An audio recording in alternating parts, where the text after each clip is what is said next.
that by our festival partner, Christian Munoz of Draper Startup House. It's literally taking the Fringe Festival to another level, to a new level, yeah? Come on. You guys do. Thank you. So yeah, I mean I don't need the mic. So we just opened a space in Poblacion. It's in P. Burgos. So this is gonna be our first event. So we're super excited to have you guys to check it out. It's all about entrepreneurship and diversity, so you guys can come. Cool, thank you so much. So yes, for those of you who have been with us for other Fringes, it's actually literally the rooftop party that we threw way back in the day. That we invited you all in your whatever regalia to climb 5 flights of stairs to this medyo. I would call it's a very fringy rooftop. Let's just call it fringy. Hindi pa tapos. Umpisa lang. But there is an elevator this time. So it is the Draper Startup House, and we are so blessed to have them as a festival partner this year, and looking forward to more collaborations as we go into 2020. I'm now going to introduce the second panel, I believe, opposite of Virgin. It's me, just kidding. Veterans, yes, veterans, hold on.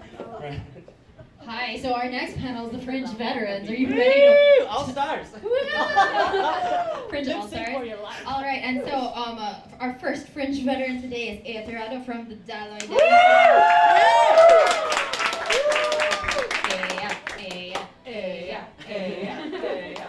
Take a seat. We also have a couple of members of DSM, Deus Ex Machina are here today. Come on up, guys. DSM. Yes, DSM. everybody. We're not joking. DSM. All right. No. You guys can usually sit. And we have from Burlesque PH, we have Marie Lou here today. She's awesome, as usual. Have a sit. Oh yeah, sure, yeah, because she's also Burlesque. Oh, sure. Go arrange this however you wish. And while they're arranging themselves, last but not least, we have Adam Red here today. Adam Red. Hello, Fringe Veterans. Hey guys, thank you so much for joining us again this year. We're so glad to have you. We've been working with these guys very regularly, not just during Fringe. We actually work with them several times a year. So we're very familiar with them, and they're very familiar with us. So to start this Q&A off, basically, tell us more about what you're going to be doing or what you have prepared for us this year. We can start with Adam Red because the microphone is right next to him. Okay, hi. I'm Adam Red. I'm a visual artist, but currently in a initiation into performing arts, which has always been my dream. So this is my 3rd year with Fringe, and for the past 2 years, I've been doing visual arts exhibition, just flat canvas, something like that. But this year, I'm going out of the canvas. So I will be collaborating with the theater group Gumbo, who I met also in Fringe. I met them 2 years ago and been watching their shows since 2018. So 2 shows na yun napanood ko sa kanila. And then for the I instantly became a fan. And then this 3rd year, I'm collaborating with them. And so yeah, our show is entitled Tea Room on the Border. So it's a tea party, and it's very random, very like Japanese dark kind of humor, but comedy. So there's gonna be dancing. There's gonna be story about male, females, about life, death, war, borders, crossing borders, and about soul and the body. So very random, like typical like Japanese randomness, genre. And then yeah, so that's what I'm gonna be doing for Fringe, and hopefully maging successful show. So thank you. Wow, he talked about life, death, and we're so juvenile. Hi, I'm Glaren. Hi, I'm Titus. And I'm Sam. And we're from Deus Ex Machina. Basically, for those who don't know Deus Ex Machina, we're here because we've been with them for 5 years. It's our 5th year with Fringe as well, so we're old horse. And but we're reasonably priced. But how do I say this? So yeah, what we do for those who don't know about Deus Ex Machina, we do comedy erotica, live read for your pleasure. So basically, it's just a bunch of scripts or skits that we read out loud, but they're also sex jokes. And we're very proud that we've been here in the scene for 5 years. Anything to add? Oh my god, I'm so excited to tell you guys about our show. Apart from a comedy show, we also double as an advocacy because we Yes. bring forward themes about sex positivity. Yes. I think one of the things that makes us successful in our own right is the fact that nobody wants to talk about sex in the Philippines. That's a lie. Everybody wants to talk about sex in the Philippines. But they don't like it when the conversation gets public. We're trying to break those barriers, and how else to do it than with jokes? Our show is dedicated to specific people. Two of our members. Oh my god, can I say this? Okay. I love you, Sal. Sorry, I'm the embarrassing stage friend. This show is especially important for us as a group because it's called To Have and To Ho, because this show is dedicated to two of our members who met through DSM in rehearsals, and they're getting married. So, yay. She's the hoe. Hi everybody, I'm Sam. I am the titular hoe. And so this year is To Have and To Ho. And if you will indulge me real quick, I'm going to tell y'all the story. Okay. I'm a performer, so this is why this is easy for me. But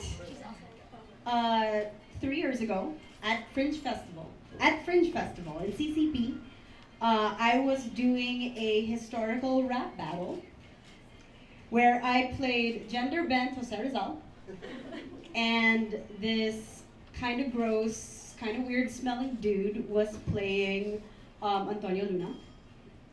Long story short, I kind of got attracted to this funny smelling dude. And we decided to become friends with benefits. And then about 6 months later, we realized we were spending more money on Victoria Court than on like rent. And we were like, you know, I think this might be a relationship. And we're getting married next month. Yay! And so this is a very special show for us because we met at Fringe, basically. We met at Fringe, we met at DSM. And this year we get to culminate that by having and hoeing. And so yeah, I'm very proud to be the titular hoe of this year. And so everything is going to be Sab and Pepe themed. Yes, their hashtag is bagel or sa pepe. Or Pepe ni Sab. Yes. Oh yeah, that's wrong. I really wanted it to be Malakayang Pepe ni Sab. But both my lolas are still alive.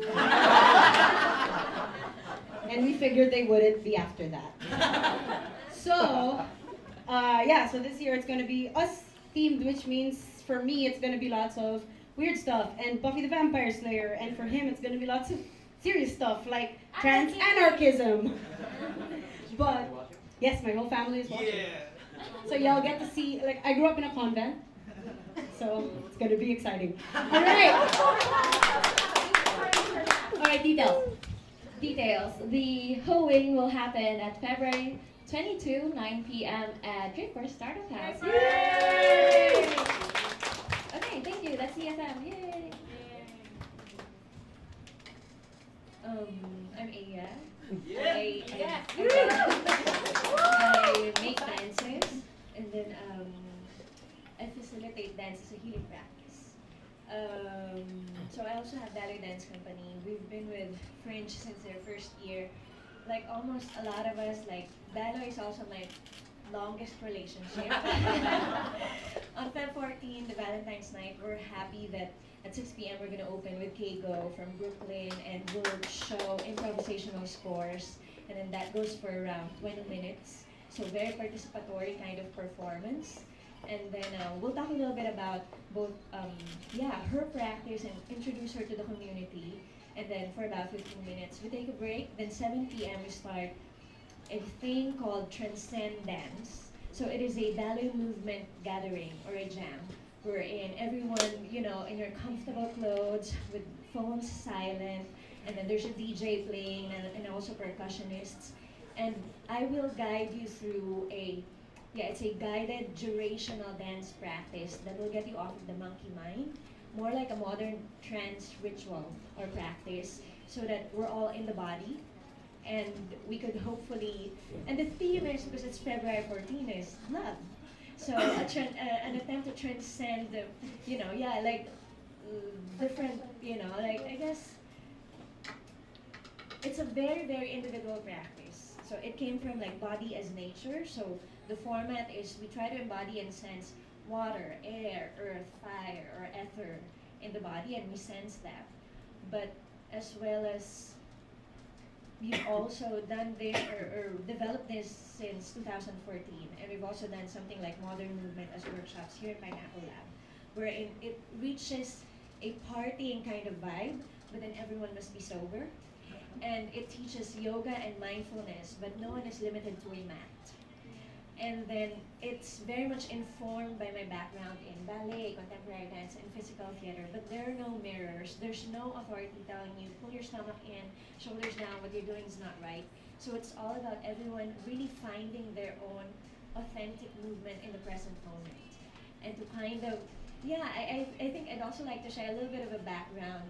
Pineapple Lab and the team of Fringe Manila have always been supportive of my work and of Ballet Dance Company's work, which is, we're able to do performances abroad and also away from Manila, but to be with Fringe and to be connected with Pineapple Lab people had always been home, because they have also supported me in doing a piece in like 2 years ago called Brown Madonna, wherein on stage I was able to like marry myself. And it's like, and so until now when I get a little bit heartbroken from like dating and all these stuff, and then navigating my way through being 34 years old and being alone, there's like, I married myself. And so this is going to be an interesting ritual for me on Feb 14, how to like, what does it mean to actually marry yourself or recommit to yourself from time to time? Like, what if there's really no past or future, but like here and now is you and your body? Like, if everything gets stripped away, like, like a volcano could erupt, or somebody could have an aneurysm, or you could like literally be paralyzed at any moment. So, like, the present moment is the real moment, and how to dance through that, and dance with authenticity, dance with such power and agency over your body, and at the same time be in a wild room that honors a diversity of movement, a diversity of personalities coming out through their dancing, and being accountable for each other. So to be and to be in that stage and in that space, and at the same time discover love. Love like the letter L kind of love, like sort of, something like that. And so I hope you could come. It's open for all body types, all movement backgrounds, even if you've never danced before. It's closer, the notes or how we instruct stuff is much, much closer to gesture, to very civilian movements. And we have done this workshop and is touring this workshop, and we have actually certified teachers to keep on facilitating these workshops so that it would be a very, very inclusive space. So and even we do also this thing called fluid payment that Dario had been doing for maybe a year now. It's basically like donation-based or pay what you can. But then there's a sliding scale option depending on how much you make per month. So like, for example, you make per month like just 1,000 pesos to 5,000 pesos or even lower. So there's a suggested donation price, and then it gets bigger. So we're propagating that, okay, so we want a space where people could be embodied in their expression and be self-reflexive. So what if it's the same format before they go out of the door? It's not just, it's like really holding their chest, like one hand on their chest or their face or their body, and feeling like, okay, what was the value of this gathering to me? What is its worth? And then how much do I really have? How much can I really contribute? And so we're propagating the idea that not only people who can afford yoga and BGC could afford enlightenment or relaxation or some sort of a gateway for personal development, but instead a group becomes inclusive, wherein whether you're mayaman or mahirap, no, everyone could relax here and everyone could dance because we all have bodies, and we could all dance away the stress from the last week or from today or from whatever we're going through in life, and have that avenue for yeah, people who make less, or you feel like you're not making enough this month, like you're welcome here. You can feel relaxed, you can speak, even though you come from a low-income family or whatnot. Like, yeah, so there's that sense of, it's a fluid payment. So for everyone to really feel like we could talk, we could be, and we could interview, and we could be accountable for each other. So I really hope you could come, whether you're coupled or you're self-partnered. Self-love is the best love. Yeah! Just marry yourself through dancing. What is your anniversary or anniversary? I've been thinking about that the whole time. Anniversary or anniversary? Both. Thank you. Thank you. Hi, I'm Marie, but I'm mostly known as Antoinette Noir. I represent Burlesque PH. Yay! So we have a couple of events that we'd like to promote for Fringe. The first one is a show called Vaudeville. It is going to happen on February 18th, and Vaudeville is actually our tribute to vaudeville in the Philippines. In the early 20th century, when during the American occupation, vaudeville was a form of entertainment that was imported to the Philippines. And at some point, as Pinoys, we took it and made it our own. And so vaudeville has been such a widespread form of entertainment back in the day. You know, from the early 1900s all the way till the birth of film in maybe the 1930s and 1940s. And vaudeville has actually been the birthplace of some of the biggest names in entertainment. The likes of Dolphy, the likes of Pilita Corrales were products of vaudeville. So we wanted to pay tribute to this art form in a burlesque kind of way. So it's basically it's a variety show where we show you the many sides of burlesque. When you think of burlesque, you're probably thinking, you know, Dita Von Teese, you're probably thinking, you know, a lot of feathers, a lot of glitter, a lot of rhinestone, a lot of nudity, but it's so much more than that. Okay, there is a side of burlesque that's elegant, that's beautiful. There is also a side of burlesque that is funny. There is a side of burlesque that is political, that is irreverent. And we are excited to be able to show you all of that. So it is a variety show. There's burlesque performers of different sizes, shapes, types, identities, and because it's a variety show, it's also open to other non-burlesque performers. You know, we have singers, we have stand-up comedians. Sam has performed her stand-up with us, and Will also. Yes, probably this year. Yes. So it's gonna be a fun night. It's always a lot of fun. This is the third time we're doing this, and you know the audience always has a great time. We have games. It's very interactive. Everyone has a lot of fun, not just the performers. So it's going to be on February 18th in Simcas in P. Burgos. And if you enjoy burlesque, and if you do watch vaudeville and you enjoy it, and you'd like to try it out for yourself, we have another event called Burlesque Discovery, which will take place on February 23rd in Rockwell Atletica. It is our introduction to burlesque workshop. So we're gonna teach you some of the basics of burlesque. So we're gonna go through like a quick lecture of what is burlesque, where did it come from, how did it come to be what it is, some basic burlesque principles, and we have some basic movement workshops. Okay, so you learn things like how do you do a proper glove peel, how do you work with props, how do you find that inner goddess, you know, how do you get into your persona, your character. So it's a great, whether you're looking to be a performer or whether you're looking into it for self-discovery, self-empowerment. It's a great workshop to learn from. It will be hosted by one of the Burlesque PH's founders, Lucky Rapscallion. So yeah, and it's going to be on February 23rd in Rockwell Atletica. Hi, Hi, I'm also part of burlesque. Sorry, I keep talking. I really like to talk. I'm a comedian. Sorry, guys. Not really sorry. I just also wanted to just encourage all the male presenting people here to please come to burlesque. It's not just a girl thing. We have boylesque. We have backlesque. Yeah, we have bufflesque. So, you know, we want every different kind, like even girls like naked guys. Come on. So like, yeah, we totally like naked guys. So we don't have enough of those. Please come. Please come and be buff. Thank you. All right, thank you so much.